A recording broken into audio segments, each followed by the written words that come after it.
If you've wanted to evaluate your life insurance coverage, you've probably asked yourself 3 questions. How much do I really need? What type should I get? And how much will it cost? The answers to these questions might actually be simpler than you think. Let's chat.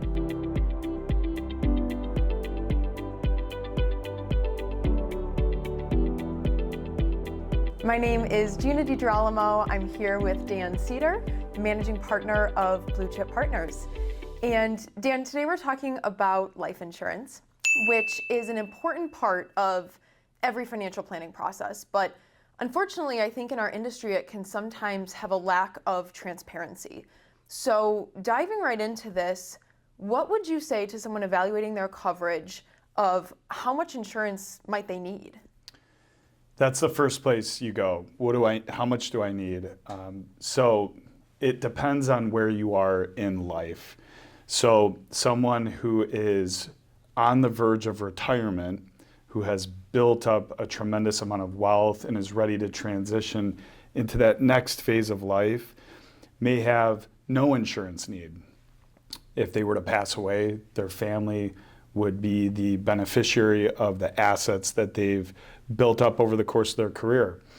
If someone's 28 years old with a young child and a mortgage, and they want to fund future college expenses for their kids or replace their income, they might need a tremendous amount of life insurance to protect for the wealth that hasn't been built up. The life insurance death benefit would replace that future income stream. So you have to look at what's the opportunity for future earnings. Do I have any debt on the books that I want to pay off, like a mortgage? Future expenses could be college education that I mentioned. Establishing a baseline for the surviving spouse to retire or step away from work or stay at home, depending on their circumstances, and still fuel and fund their basic living needs. So once someone has determined how much coverage, what type should they be looking at, or what are the different types of life insurance? Generally speaking, general in nature, there's 2 types. There's term insurance and there's permanent insurance. And so let's start with term. It's very basic. It's very straightforward. Term insurance is designed to cover the insured for a set period of time.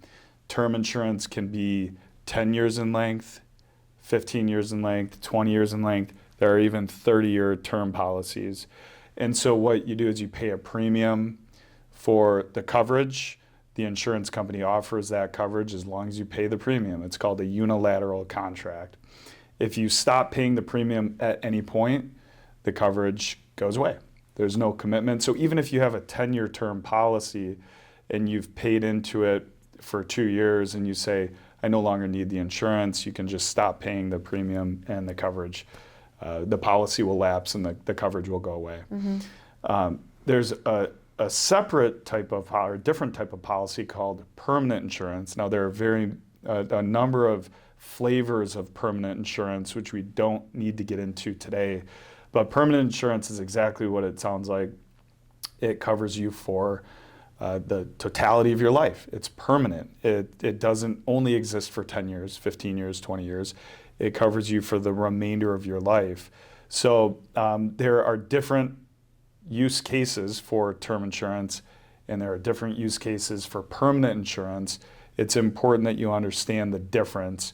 Outside of just the temporary nature of term and the permanent nature of permanent insurance many times, not all the time, comes with a cash value component that can be thought of as some form of savings that is accruing inside that permanent policy, which again, depending on your financial circumstances and your financial plan, may or may not be appropriate. That's a great explanation. The question that everyone is probably thinking is, how much does this actually cost? If you could give maybe an example of a term and a permanent, what that looks like, how much does it cost? Yeah, so again, we have to talk generally here. Generally, term insurance, because it's covering you for a very specific period of time, is less expensive. So if the insurance company is covering the likelihood of me dying over the next 10 years, the cost will be less than the next 20 years or the next 30 years. So the further out you extend a term, the more expensive that term policy will be in terms of a premium payment. On the other hand, in permanent insurance, if the insurance company is covering the life of someone forever, we will inevitably at some point pay out a death benefit, whether it's tomorrow or in 50 years from now. Then we can just logically understand that the premiums on those policies are much larger because the policy, if you continue to pay the premiums, ultimately pay out at some point over time. Mm-hmm. And so it varies in both cases based on your age, your health status, the amount of insurance that you may need, depending on the type and how you utilize it, can vary. But generally speaking, and again, I hate to put specific numbers on this, but a 45 to 50-year-old male who has household income of $500,000 with middle school kids, let's say a mortgage balance, and they want to cover the mortgage and pay for college and make sure that their spouse maintains their standard of living, they could need $5 to $10 million of insurance coverage, mm-hmm. generally speaking. That could cost $4,000, $5,000, $6,000, $7,000 per year. And again, the very general. It's going to depend on the individual circumstances. The permanent policy for the same $5 to $10 million could cost tens of thousands of dollars.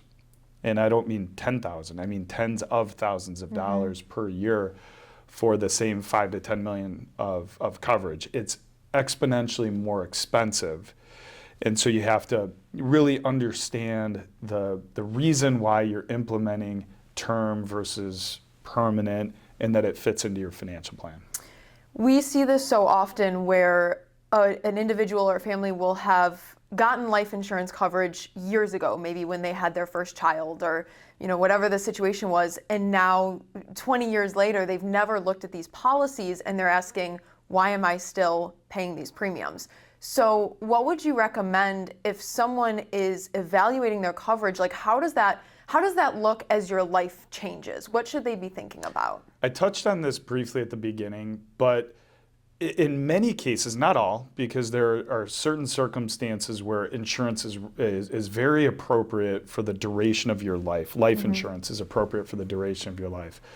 But there are also many other circumstances where the insurance, in a sense, becomes obsolete, meaning you haven't died, first and foremost. You've worked over the course of your career, you've saved, and you've built up your net worth.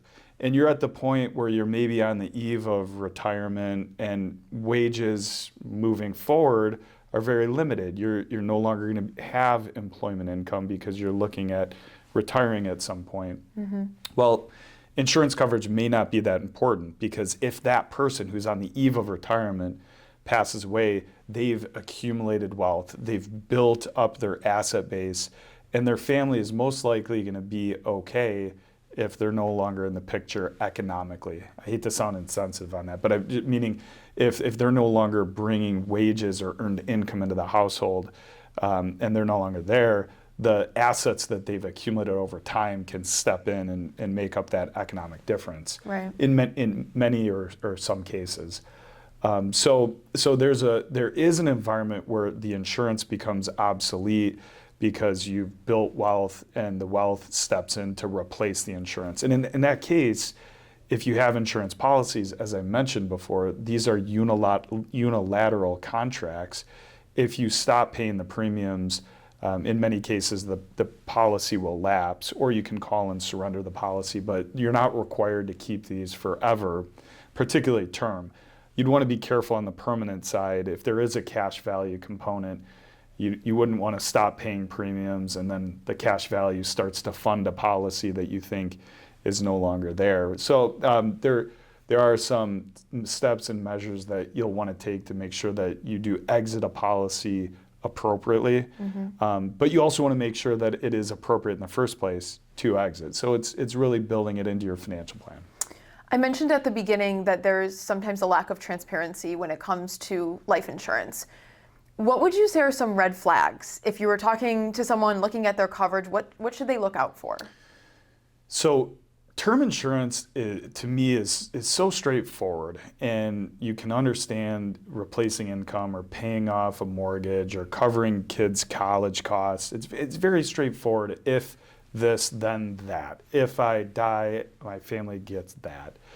I think permanent insurance is much more complex. It's not always easily understood because of the way that it's presented, or just the sheer complexity of the products, having both the insurance death benefit plus the cash value component. So if you don't understand exactly how the policy works and why it's being used in your personal circumstances, that's a red flag. If you don't understand it, you have to understand why you have these policies. Now, I'm going to go into a second layer. I'm going to peel the onion back there just a little bit. The main red flag is the conflict of interest that I often see with insurance agents that sell life insurance policies. We talked about term insurance is often less expensive than permanent insurance. Permanent insurance can be more expensive by a factor of 10 or more. It's very, very expensive depending on the circumstances. And so keep in mind, consumers have to remember that insurance agents are paid commissions based on the amount of premium that you pay.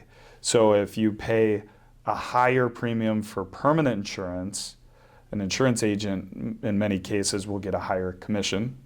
If you pay a lower premium for term insurance, in many cases the insurance agent will get a lower commission. And so there is a conflict of interest in terms of the recommendations. Periodically we'll see clients who have bought policies in the past that probably weren't appropriate, but were sold to them in whatever fashion they were sold because the insurance agent pushed an agenda because it was more in the insurance agent's best interest for the client to pay a high premium in the form of buying permanent insurance. So I think a consumer needs to remember that there could be a conflict of interest with the agent and the end product, and they need to really understand what it is that they're buying. They have to understand the product that they're purchasing. As a final recommendation, what would you say if there was one or two tips that you'd offer to someone evaluating their coverage? What would that be? Talk to a wealth manager or a financial advisor. I think you have to integrate the life insurance decision into your financial plan. It's not, should I get insurance? Should I not get insurance? It's how does it fit into the big picture? And I think, and again, this is general, but from what I see anecdotally, talking to clients or prospective clients, is many people will have a group policy through work, and maybe it's $750,000 of coverage, and they'll think that they're okay because they have $750,000 of coverage. Again, depending on their circumstances, those numbers can vary. But I think the vast majority of individuals that I see are in fact underinsured. So it's making sure that you meet with a wealth manager or a financial advisor that is helping you make this decision in terms of the totality of your financial plan, not just in terms of the product that you're considering buying. Great explanation, Dan. So this is something that, like you said, needs to be evaluated in your entire financial plan, not just a one-time decision.